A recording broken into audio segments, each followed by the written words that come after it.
Let's go! Mag-isa muna tayo ng sibuyas. Sibuyas lang kasi wala tayong pambili ng bawang. Yeah. Then dulog natin ang manok. Sama natin iintayan.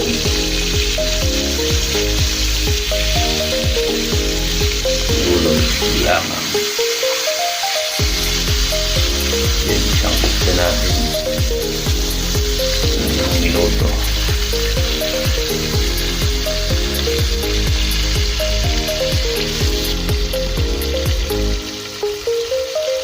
Tapos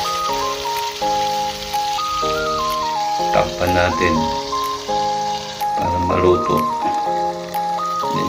Then lipas ng ilang minuto, ganyan na yan. Then lagyan natin ng tubig para sabaw. Haluin natin.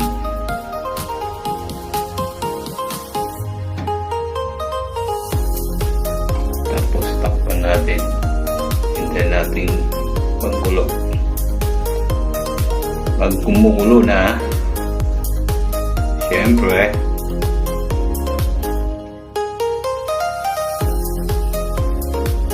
lalagyan natin ng sinigang mix.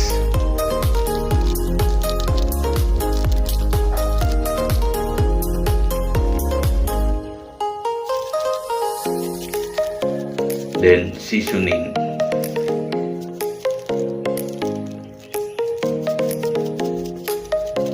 Kailangan marami para malasa.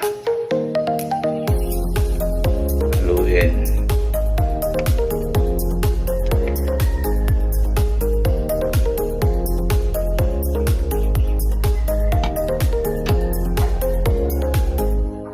Takpan.